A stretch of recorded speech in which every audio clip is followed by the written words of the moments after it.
જન્માધસ્ય યતોન્વયા દિતરત સ્વાર્થે સ્વભિજ્ઞ સ્વરાટ તેને બ્રહ્મહૃદયાદિકવયે મુહ્યન્તિ યત્ સૂરયઃ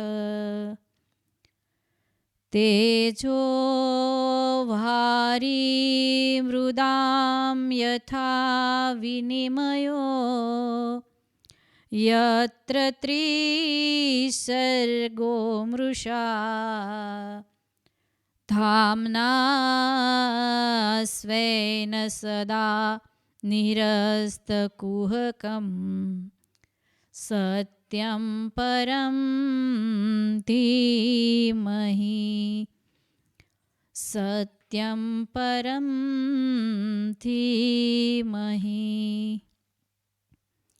ભાગવતજીના પ્રથમ સ્કંધની અંદર પ્રથમ અધ્યાયનો પહેલો જ શ્લોક છે કે જ્યારે આપણે સત્ય કર્મ કે સત્કર્મ કરવા બેસીએ ને ત્યારે અનેક જાતના વિઘ્નો આવે છે અને એ વિઘ્નો માત્ર આ સૃષ્ટિના કે સંસારિક લોકો કરે છે એટલું જ નથી, પણ દેવતાઓ પણ વિઘ્નો કરવા આવે છે. પાંચેય તત્વોની અંદરથી પણ વિઘ્નો આવે છે, પણ આ બધાનું પ્રથમ સ્મરણ કરી અને ઈશ્વરને પ્રાર્થના કરવામાં આવે કે કોઈ પણ જાતનું વિઘ્ન ન આવે, અને ત્યારે વિઘ્નથી આપણે દૂર રહી શકીએ છીએ. નહીતર સત્કર્મ કરીએ અને સત્કર્મ કરવું એ એટલું સહેલું નથી. સત્કર્મ કરવું જો સહેલું ન હોય તો ભક્તિ કરવી તો સહેલી ક્યાંથી હોય. અને એટલે જ આપણે બધા જ એકાબીજા કોઈને કહેતા હોઈએ કે ભક્તિ કરવી એ હેલું નથી. અનેક લોકો એ ભક્તિ કરનારના દોષને જોતા હોય છે, એના ગુણ અવગુણને જોતા હોય છે, એમની અનેક જાતની વાતો પણ કરતા હોય છે. અને આ ભયથી લોકો ભક્તિ કરવાનું અટકાવી અને વળી પાછા સાંસારિક જીવોની સાથે જ વળી પાછા સાંસારિક થઈ જાય છે. પરંતુ અહીંયા આપણે એક એવા મહાન વિભૂતિ કે જેમનું નામ એ ખૂબ આપણે અહોભાવથી લઈએ એવા વૃષભદેવ અને એમની કથા જોવાની છે. જે મનુ મહારાજ અને એમના સંતાનોની અંદર પ્રિયવ્રત અને ઉત્તાનપાદ હતા, એમાં એ પ્રિયવ્રત એ એમના વિવાહ બાદ એમને ત્યાં અગ્નિધ્ર નામના રાજા થયા. અને એ અગ્નિધ્ર એ ગાદી ઉપર આવ્યા ને ત્યાર પછી એ પણ પાછા રાજગાદીને છોડી અને તપ કરવા જતા રહ્યા. અને એમના પછી વળી એમના પુત્ર તરીકે નાભી રાજા એ રાજગાદી ઉપર આવ્યા. અને એ નાભી રાજા પણ ખૂબ સંસ્કારી અને પ્રભાવશાળી વ્યક્તિ હતા, અને એમણે પણ અનેક વર્ષો સુધી રાજ્ય કર્યું અને પછી પોતે પણ તપના માર્ગે વનની અંદર ગયા. અને ત્યારબાદ એમને ત્યાં નાભી રાજાને ત્યાં વૃષભદેવ એ પુત્ર તરીકે પ્રગટ થયા. હવે વૃષભદેવ એ કોઈ સામાન્ય વ્યક્તિ નહોતા, એ પણ મહારાજ પૃથુની જેમ જ શ્રીહરિ નારાયણનો એક જ્ઞાન અવતાર હતા. વૃષભદેવ એ સર્વથી શ્રેષ્ઠ છે અને વૃષભદેવ એ જ્ઞાનનો અવતાર છે, પણ બધા જ સદ્ગુણો એમની અંદર છે. અને એમણે અનેક વખત યજ્ઞો પણ કર્યા છે, અને એમના જીવનની અંદર એમણે બધું જ છોડી અને માત્ર ને માત્ર સત્ય શું છે એ જાણવાને માટે થઈ અને જીવન વ્યતીત કર્યું છે. અને એવામાં એક વખત ઇન્દ્રદેવ એમને વૃષભદેવ ઉપર ઈર્ષા થઈ કે વૃષભદેવની અંદર બધા જ ગુણો છે અને એ સ્વયં સિદ્ધ વ્યક્તિ છે. અને સ્વયં સિદ્ધ વ્યક્તિ હોય ને એમના જીવનની અંદર એમને જે કરવું હોય એ સંકલ્પ માત્રથી થઈ શકે. અને આવું જીવન હતું. એટલે ઇન્દ્રદેવને એક વખત ઈર્ષા થઈ અને એમણે મેઘદેવને કહેતા કે વરસાદને આજ્ઞા કરી કે વૃષભદેવ છે એ રાજ્યની અંદર તમારે વરસવાનું નથી. ત્યારે વૃષભદેવ એ એક મહાન યોગી હતા અને એમના યોગ બળથી એમણે મેઘને ઉત્પન્ન કર્યા. અને વૃષભદેવ એ પોતાના સંતાનને પણ અવારનવાર વારે વારે એ જ કહે છે કે આ જે મનુષ્ય દેહ છે એ મનુષ્ય દેહ માત્ર ભોગોને ભોગવવા માટે નથી, મનુષ્ય તરીકે આપણે આવ્યા છીએ તો આ દેહ તપ કરવા માટે મળ્યો છે. આ દેહ કંઈક કલ્યાણકારી જીવન બનાવવાને માટે મળ્યો છે. જેમ એક વાસણ હોય એ પાત્ર છે, એ વસ્તુ નથી. કોઈ દૂધ છે એમને ગરમ કરવું હોય તો એમના માટે એક પાત્ર જોઈએ કે તપેલી અથવા તો કોઈ પણ પાત્ર જોઈએ, અને એ પાત્રની અંદર દૂધને આપણે રાખી અને એને ગરમ કરીએ તો એ દૂધ ગરમ કરવા માટે એ વાસણ, એ પાત્ર કે તપેલી મૂકી હોય તો એ તપેલી છે એ દૂધ નથી, પણ દૂધને ગરમ કરવા માટેનું એક સાધન છે.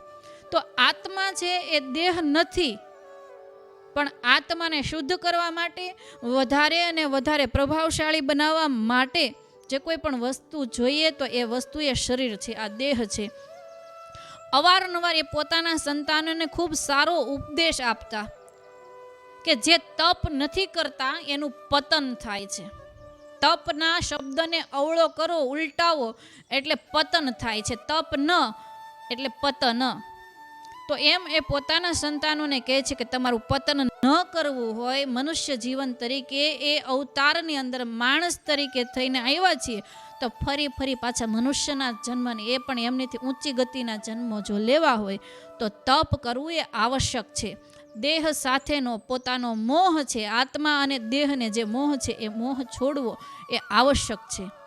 નાયમ દેહો દેહ ભાજામ નૃલોકે કષ્ટાન કામાનર્હમ તે વિયભુજાયતે તપો દિવ્યમ પુત્રકા એન સત્વમ શુદ્ધ એધ્યસ્માદ બ્રહ્મ સૌખ્યમ ત્વનંતનમ.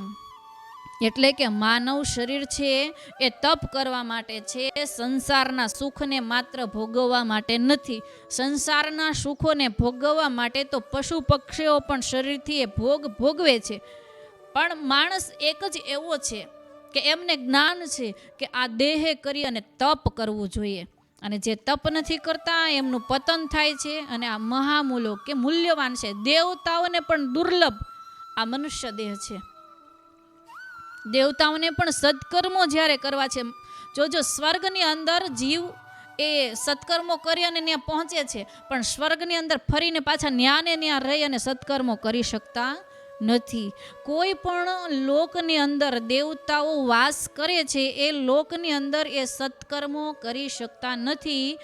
તપ, જ્ઞાન કે સત્કર્મ કરવાને માટે તો પાછું પૃથ્વી લોક ઉપર જ આવવું પડે છે અને માનવ દેહ જ ધારણ કરવો પડે છે. અને એટલા માટે જ વારે વારે દેવતાઓ એ સ્વર્ગને છોડી અને પૃથ્વી લોકની ઉપર આવે છે.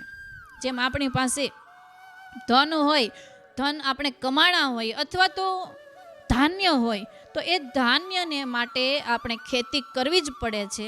ખેતી કર્યા વગર ધાન્ય મળતું નથી. અત્યારે આપણે એમ કહીએ કે પૈસા આપીને આપણે દુકાનેથી ધાન્ય ખરીદીએ છીએ. બાજરો છે, ઘઉં છે, ચણા છે, ચોખા છે, મગ છે, કંઈ પણ વસ્તુ આપણે ખરીદવી હોય તો દુકાને મળી રહે છે, પણ એ દુકાને આવે એ પહેલાં તો ખેડૂતના ઘરમાં આવે છે, ને ખેડૂતના ઘરે આવે છે ને ત્યાંથી દુકાને આવે છે, ને દુકાને આવે છે એના બદલામાં આપણે પૈસા દઈ અને એ વસ્તુને ખરીદીએ, પણ ઉત્પન્ન તો એક ખેતીમાંથી જ થાય છે. કોઈ મોટી મોટી 5 કરોડની બિલ્ડિંગો હોય કે એવો બિઝનેસ હોય તો એ બિઝનેસની અંદર કે લેપટોપની અંદર કે કોઈ એવા મોટા કારખાનાઓની અંદર અનાજ ઉત્પન્ન થતું નથી. અનાજને ઉત્પન્ન કરવું હોય તો ખેતી કરવી આવશ્યક છે.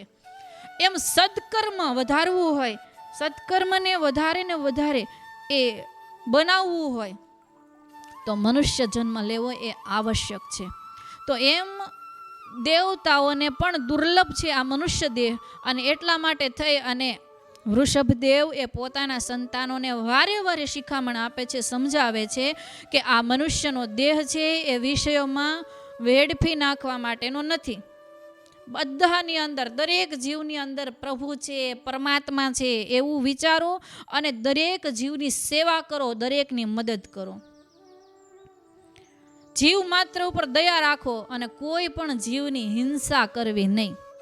આવું એ વૃષભદેવ પોતાના સંતાનોને સમજાવે છે.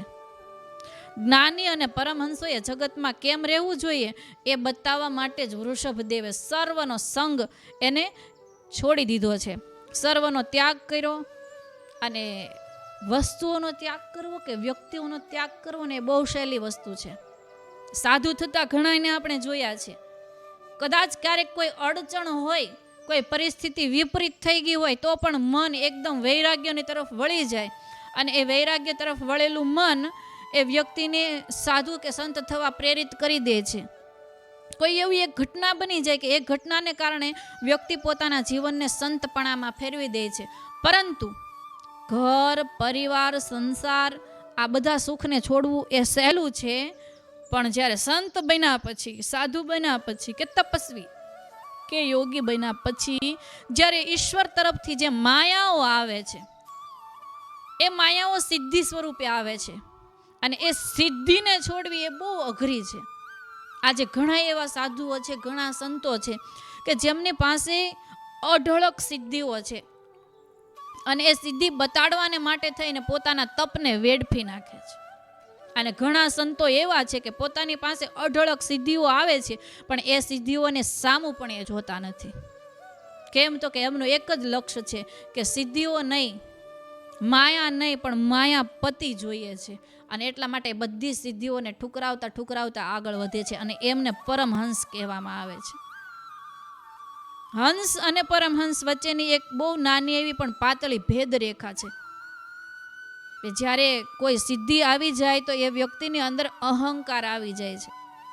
સાધુઓ હોય અને એ સાધના કરતા હોય, અને એ સાધના બાદ એમનું લક્ષ્ય જ એ હોય કે મને આટલી વસ્તુ પ્રાપ્ત થઈ જાય.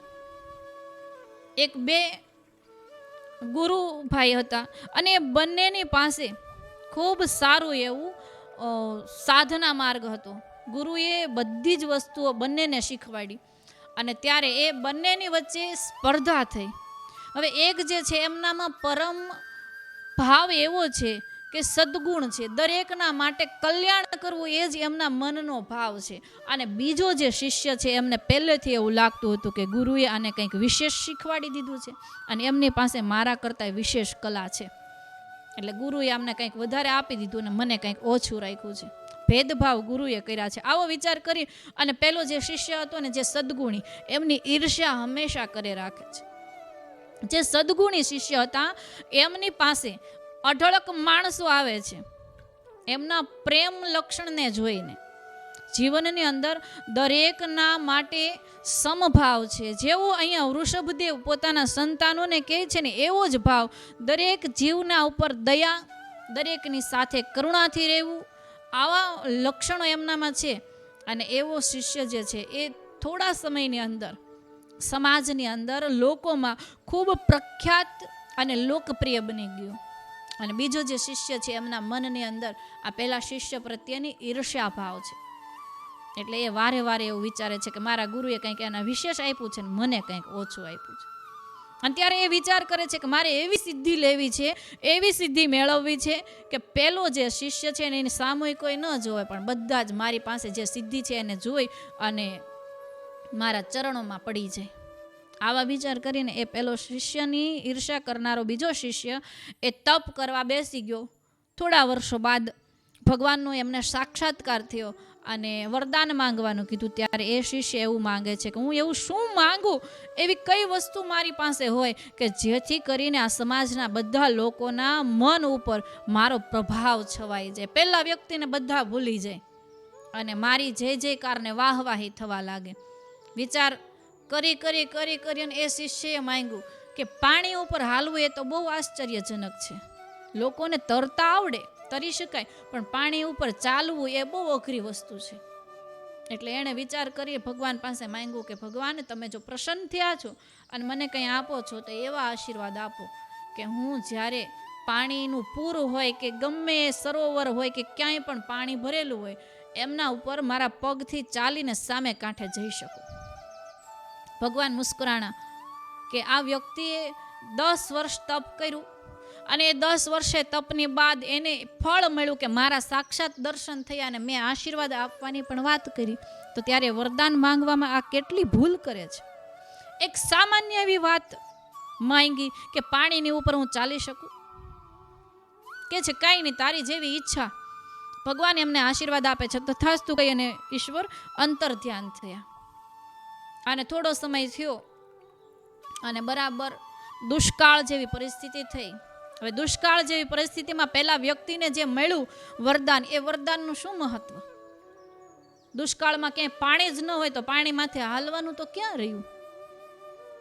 તો એમ એવા દુષ્કાળ જેવી પરિસ્થિતિમાં પહેલો વ્યક્તિ જે સદગુણી છે, જીવ, દરેક જીવ માટેની જેમની અંદર ભાવના છે, સદગુણની ભાવના છે, એ વ્યક્તિને ભગવાનની પાસે જઈ અને દરરોજ પ્રાર્થના કરે છે.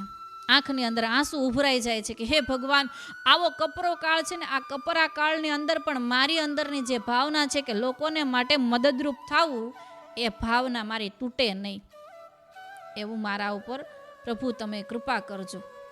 આવી વારે વારે ભગવાન પાસે પ્રાર્થનાઓ કરે. ખબર નહીં ક્યાંથી આવે, પણ એમના ઘરે, એમના આશ્રમની અંદર એ અનાજ એ ખૂટતું નથી. અને દરેક લોકો આવા કપરા કાળની અંદર એ આશ્રમની અંદરથી 2 ટકનું ભોજન મેળવી શકે છે. આમ કરતાં કરતાં એ કપરો કાળ પૂરો થયો અને અતિવૃષ્ટિ થઈ. હવે અતિવૃષ્ટિ થઈ ત્યારે વરસાદ વધવાને કારણે એ જે પેલો સદગુણી સદાચારી જે શિષ્ય છે, એમના આશ્રમની પાસે બધે પાણી ભરાઈ ગયું અને નદીની અંદર એ 2 કાંઠે પાણીનું પૂર આવ્યું. અને પેલા દરેક લોકો જેણે આજ સુધી આશ્રમની અંદર ભોજન કર્યું છે, એ સંતની કૃપાથી એમને રોજ ભોજન મળતું હતું, પ્રસાદ મળતો હતો. એ સંતને દુઃખમાં જોઈ અને બીજા બધા લોકોને એમ થયું, ગામ લોકોને થયું કે આ સંતને બચાવવા જોઈએ. એટલે એક નાવિકને બોલાવી, એક નાવ લાવી અને એ સંતને આશ્રમથી સહી સલામત આ કાંઠેથી સામા કાંઠે લઈ જવામાં આવ્યા. અને ત્યારે જ બરોબર પેલો જે ભક્ત હતો બીજો, અને એ સંત જે ગુરુનો શિષ્ય હતો, એમણે વિચાર કર્યો કે અત્યારે મારી શક્તિ બતાવવાનો સમય છે. અને ત્યારે એ બીજો જે શિષ્ય હતો એ પોતાની શક્તિ શું તો કે પાણી ઉપર હાલવાની. એટલે પાણીની ઉપર હાલી હાલી અને એ પેલા શિષ્યને ત્યાં, પોતાના ગુરુભાઈને ત્યાં આશ્રમે ગયા અને કહે છે કે મારી પાસે આટલી સિદ્ધિ છે, ભગવાન મને પ્રસન્ન થયા અને મને વરદાન આપ્યું છે કે હું પાણીની ઉપર હાલી શકું. તારે તો ભય છે કે કદાચ પાણીમાં ડૂબી જઈશ તો, એટલે તારા ભયની સામે મારી પાસે કેવી સિદ્ધિ છે. તો આજ સુધી તે બધાને ખવડાવ્યું, પીવડાવ્યું અને ભગવાન ભગવાન કર્યું. એમના કરતાં મારી જેમ તપ કરી અને સિદ્ધિ મેળવી લીધી હોત તો આજે તું પણ આ પાણીની અંદર ડૂબી જવાની બીકથી બચી ગયો હોત. અને ત્યારે એ પહેલો શિષ્ય છે, સદગુણી છે, એમને હસીને જવાબ આપ્યો કે તું ચાલીને આવે છે ને જળ ઉપર, આ કાંઠેથી બીજા કાંઠે હું હમણાં પહોંચું, તું પહોંચી જાજે.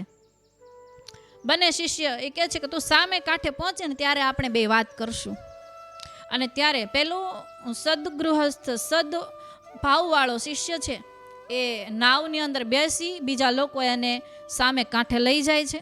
અને બીજો જે શિષ્ય છે એ નાવને બદલે પોતે પગથી ચાલી અને નદીના પૂરની અંદર એ સામે કાંઠે પહોંચે છે. લોકોએ આશ્ચર્યથી ઘડીક જોયું કે આમની પાસે કેવી શક્તિ છે કે એ પાણીના પૂરની ઉપર હાલી શકે છે. એમને કોઈ વસ્તુની જરૂર પડતી નથી સામે કાંઠે પહોંચવા માટે. પરંતુ જેવા સામે કાંઠે બંને શિષ્યો પહોંચ્યા એટલે લોકોએ જે પેલો નાવની અંદર સદ ભક્તિવાળો, સદભાવનાવાળો જે શિષ્ય હતો એમને વધાવી લીધો. દરેક લોકો એમની આસપાસ ઘેરો થઈને વીંટાઈ ગયા. અને પેલો જે વ્યક્તિ બીજો જે છે શિષ્ય, એ પાણી ઉપર ચાલી અને આવ્યો છે, એમની સામે કોઈ જોવા નવરું નથી. અને ત્યારે એમને થયું કે મારી પાસે આટલી સિદ્ધિ છે કે હું પાણીની ઉપર હાલી શકું. હવે ઓલાનામાં તો જીવ બચાવવા માટેની એ ભય હતો, એ ભયની અંદરથી પોતાની જાતે નીકળવા માટેની શક્તિ નથી. અને છતાંય આ લોકો એમની પાસે ટોળું વળી અને ઊભા રહી ગયા છે. તો એનામાં એવું શું છે, લાવને હું સમાજને બતાવું. અને ત્યારે એ વ્યક્તિ કહે છે કે આની પાસે એવું શું છે કે તમે બધા એમની સામે ટોળું વળી ગયા. હવે એને પોતાના જીવને બચાવવા માટે પણ ભયભીત થઈ ગયો, તો તમારે એને બચાવવો પડ્યો. અને ત્યારે લોકોએ કીધું કે તારી પાસે કદાચ સિદ્ધિ છે, તું પાણી ઉપર ચાલી શકે, પણ કોઈનો જીવ બચાવવાની સિદ્ધિ તારી પાસે નથી. જીવ માટેની દયા તારી પાસે નથી. અને લોકોને શું જોઈએ છે? લાગણી જોઈએ છે. જ્યારે પોતાની પાસે સંકટ છે, એ સંકટમાંથી બહાર નીકળવા વાળો કોઈ વ્યક્તિ જોઈએ છે. તો તારી પાસે એ ગુણ કે લક્ષણ નથી. સિદ્ધિ કદાચ ગમે એટલી હોય તો એ સિદ્ધિ શું કામ નહીં કે જે કોકને મદદરૂપ ન થાય. તો આમ દેહ છે એ સિદ્ધિઓ પામી અને એ સિદ્ધિઓ લોકોને બતાડવા માટે નથી, પણ સંતો સાધુઓ આજના સમયમાં થાય છે એવું કે સિદ્ધિઓ મળી જાય એટલે સમાજને સિદ્ધિ દેખાડવા માટે થઈ અને વ્યસ્ત થઈ જાય છે, પણ એમની અંદર ભક્તિ કેટલી હોવી જોઈએ, ભગવાન માટે ભાવ કેટલો હોવો જોઈએ એ વસ્તુને ભૂલી જાય છે. ત્યારે વૃષભદેવ પોતાના સંતાનોને કહે છે કે સિદ્ધિ કદાચ ગમે એટલી મળે તો એ સિદ્ધિ સામું ધ્યાન ન દેવું. કેમ કે સિદ્ધિ છે ને એ સાધનાની અંદર ભંગ પડાવે છે, ખલેલ પાડે છે, પરંતુ મોહ જે છે સિદ્ધિઓનો કે સાધનાનો મોહ છે એ મોહને દૂર કરો. જેમ કે નારિયેલ છે, એ નારિયેલ કાચલીને અંદર એમનું ફળ જેને આપણે શ્રીફળ શેષ કહીએ છીએ એ કાચલીને ચોંટેલું હોય. કેમ તો કે કાચલીને મોહ છે પાણીનો, પણ જ્યાં સુધી એ પાણી એ નારિયેલની અંદર હોય છે ને ત્યાં સુધી એ કાચલી છે એ નારિયેલને છોડતી નથી. અને આ ઘટના તો આપણે બધા જ જાણીએ છીએ કે જ્યારે નાળિયેર સુકાઈ જાય, એમની અંદરનું પાણી સુકાઈ જાય છે, ત્યારે એ જે કાચલી છે એ નાળિયેરને એમનો જે ગોળો છે એને છોડી દે છે. અને ત્યારે આપણે ઘણીવાર સુકેલું નાળિયેર લેવા જઈએ ત્યારે હલાવીને જોઈએ છીએ કે અંદર ખખડે છે અને એનો અવાજ આવે ને ત્યારે આપણે એને ગડગડિયું નારિયેલ કહીએ છીએ.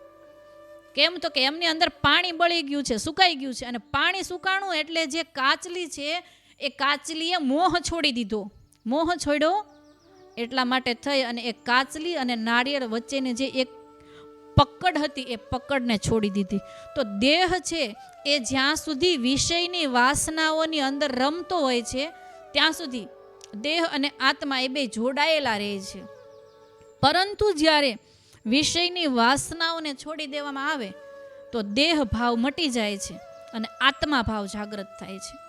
એટલે વૃષભદેવનું જીવન એવું જ છે કે એણે જીવન જીવીને બતાવ્યું છે, માત્ર ઉપદેશ નહીં.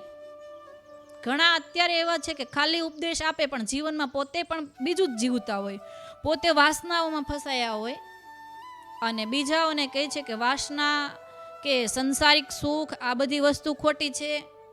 ખરેખર શું કરવું જોઈએ તો કે ભગવાનને ભજવા જોઈએ અને ભગવાનને ભજવા એ જ સાચું છે, પરંતુ વાસનાઓની અંદર ફસાવવું એ ખોટું છે. આવું કહેતા કહેતા પોતાનું જીવન તો પાછું એવું ને એવું જ હોય. અને એવું જીવન ન હોય અને સત્ય જીવન જીવવું હોય તો શું કરવું જોઈએ? તો કે હંમેશાને માટે નિગમ કલ્પ તરોર ગલિતમ ફલમ શુક મુખાત દ્રવ્ય સંયુતમ પીબત ભાગવતમ રસમાલાયમ મુહુરહો રસિકા ભૂવિ ભાવુકાહા.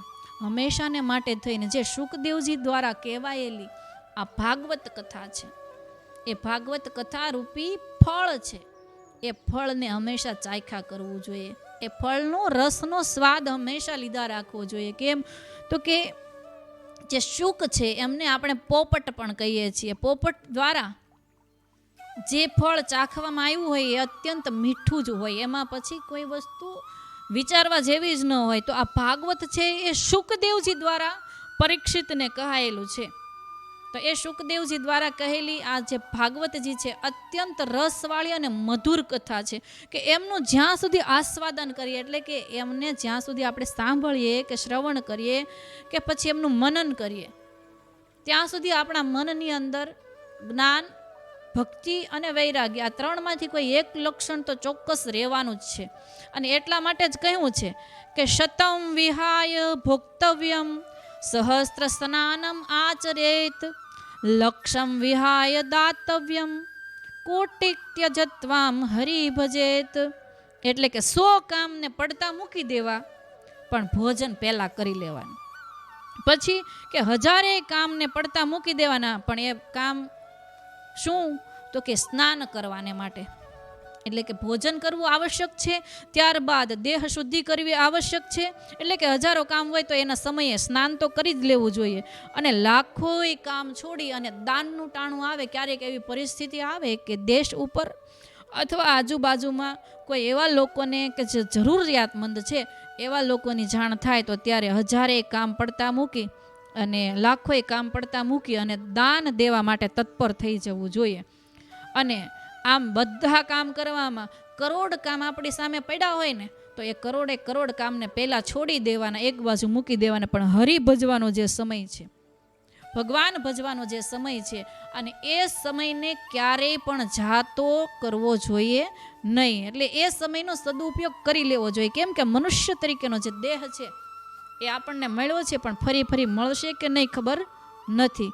તો આમ ઋષભદેવ પોતાના સંતાનોને અનેક પ્રકારે જ્ઞાન આપે છે, અને જ્ઞાનની 7 ભૂમિકાઓ છે જે યોગ વશિષ્ઠ રામાયણમાં આપી છે. શુભેચ્છા, બીજી સુવિચારણા, ત્રીજી તનુમાનસા, ચોથી સત્વાત્પત્તિ, પાંચમી અસંશક્તિ, છઠ્ઠી પદાર્થ ભાવિની, અને 7મી તુર્યગા. આમ 7 ભૂમિકાઓ છે. એમાં પહેલી 3 ભૂમિકાઓ જે છે એ સાંસારિક લોકોને માટે છે, કે શુભેચ્છા, બીજાના માટે સારું ઈચ્છવું, એ પણ એક ભક્તિનો કે જ્ઞાનનો પ્રકાર છે. અને બીજી કે સુવિચારણા, બીજાની માટે વિચાર સારા રાખવા. પહેલી કે બીજાને માટે સારી કામના કરવી, બીજું તો કે બીજાને માટે થઈને કે પોતાના માટે થઈને પણ વિચાર શુદ્ધિ રાખવી. અને તનુમાનસા, દેહ જે છે એ અને મન એ બંનેને શુદ્ધ રાખવા. આમ 3 ભૂમિકાઓ સાંસારિક લોકોની છે. અને પછીથી આવે છે દેહને લઈ અને શુદ્ધિ થાય ત્યારબાદ આત્માની શુદ્ધિ થાય છે. એમને આત્માની શુદ્ધિ થતી નથી. જેમાં આપણે પહેલાં ઉદાહરણ આપ્યું કે દૂધ હોય એને ગરમ કરવાને માટે પાત્ર જોઈએ, અને એ પાત્ર એને ચૂલા ઉપર રાખીએ તો અગ્નિ છે એ સીધો પહેલાં પાત્રને લાગે છે, અને પાત્રને લાગ્યા પછી એમની અંદર રહેલી પદાર્થને લાગે છે, અને ત્યાર પછી એ દૂધ ઉકળે છે અને ગરમ થાય છે. તો એમ આત્માને શુદ્ધ કરવો હોય તો પહેલાં દેહની શુદ્ધિ કરવી જરૂરી છે. દેહની શુદ્ધિ કર્યા બાદ મનની શુદ્ધિ કરવી જરૂરી છે. મનની શુદ્ધિ કર્યા બાદ ચિત્તની શુદ્ધિ કરવી જરૂરી છે. અને ચિત્તની શુદ્ધિ થયા બાદ એ આત્માની શુદ્ધિ થાય છે. તો ત્યારે એવા વૃષભદેવને આવા વિચારો દ્વારા લોકોને ઉપદેશ આપે છે, ત્યારે લોકો એમ ગણે છે કે આ કોઈ પાગલ છે. અને વૃષભદેવને પણ એટલું જ જોઈએ છે કે લોકો એને પાગલ ગણે. કેમ તો કે પોતાને સિદ્ધિવાન જાણી અને લોકો જ્યાં એમની પાસે આવવા માંડે ને ત્યારે પોતાના કાર્યને કરી શકતા નથી. વ્યક્તિ તપવાન બને અથવા સિદ્ધિવાન બને તો ત્યારે લોકો, અત્યારે આ સંસાર એવો છે કે દરેક લોકો દુઃખી જ છે. કોઈને એમ નથી કે બધી જ વાતે સુખી છીએ. એક ને એક વાતનું તો દુઃખ છે જ.